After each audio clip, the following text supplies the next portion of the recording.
Hi praise lord, నా పేరు Anand. Welcome to the scripture together YouTube channel. ఈరోజు మనము ఎఫెసీయులకు రాసిన పత్రిక 3వ అధ్యాయాన్ని కలిసి చదువుకుందాము. మీ దగ్గర బైబిల్స్ ఉన్నట్లయితే దయచేసి మనం తెచ్చావండి. ఒకవేళ లేనట్లయితే స్క్రీన్ మీద వాక్యం వస్తుంది, దాన్ని చూసి అయినా చదవవలసిందిగా కోరుచున్నాను. ఈ హేతువు చేత అన్యజనులైన మీ నిమిత్తము క్రీస్తు యేసు యొక్క ఖైదీనైన పౌలను నేను ప్రార్థించుచున్నాను. మీ కొరకు నాకు అనుగ్రహింపబడిన దేవుని కృప విషయమైన ఏర్పాటును గూర్చి మీరు వినియున్నారు.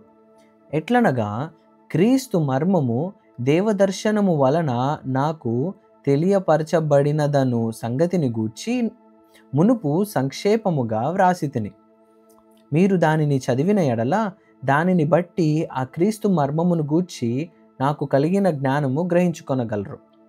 ఈ మర్మం ఇప్పుడు ఆత్మమూలముగా దేవుని పరిశుద్ధులకు, అపోస్తలులకును, ప్రవక్తలకును బయలుపరచబడి ఉన్నట్టుగా పూర్వకాలముల యందు మనుష్యులకు తెలియపరచబడలేదు. ఈ మర్మం ఏదనగా అన్యజనులు సువార్త వలన క్రీస్తు యేసునందు యూదులతో పాటు సమాన వారసులను, ఒక శరీరమందలి సాటి అవయవములను వాగ్దానములో పాలివారులనై ఉన్నారను నదియే. దేవుడు కార్యకారియగు తన శక్తిని బట్టి నాకు అనుగ్రహించిన కృపావరము చొప్పున నేను ఆ సువార్తకు పరిచారకుడనైతిని.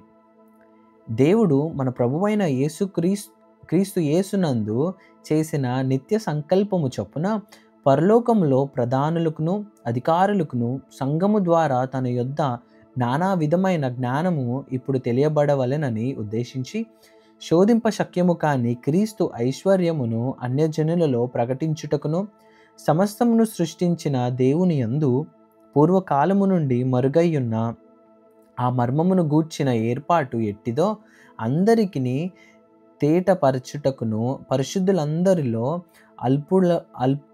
అత్యల్పుడైన నాకు ఈ కృప అనుగ్రహించను. ఆయన యందలి విశ్వాసము చేత ధైర్యమును నిర్భయమైన ప్రవేశమును ఆయనను బట్టి మనకు కలిగి ఉన్నవి. కాబట్టి మీ నిమిత్తమై నాకు వచ్చిన శ్రమలను చూచి మీరు పడవద్దని వేడుకొనుచున్నాను. ఇవి మీకు మహిమకరములై ఉన్నవి.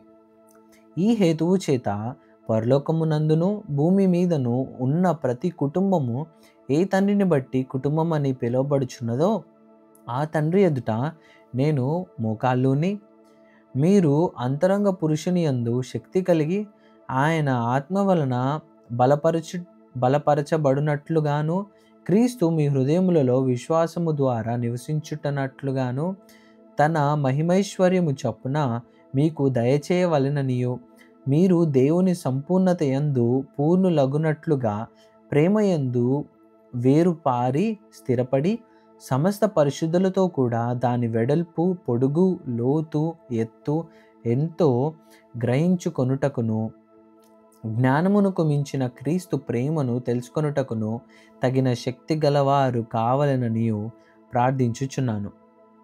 మనలో కార్యసాధకమైన తన శక్తి చొప్పున మనము అడుగు వాటన్నిటికంటేను ఊహించు వాటన్నిటికంటేను అత్యధికముగా చేయ శక్తి గల దేవునికి క్రీస్తు యేసు మూలముగా సంఘములో తరతరములు సదాకాలము మహిమ కలుగును గాక. ఆమెన్. దేవుడిచ్చిన వాక్యము దీవించును గాక. ఆమెన్.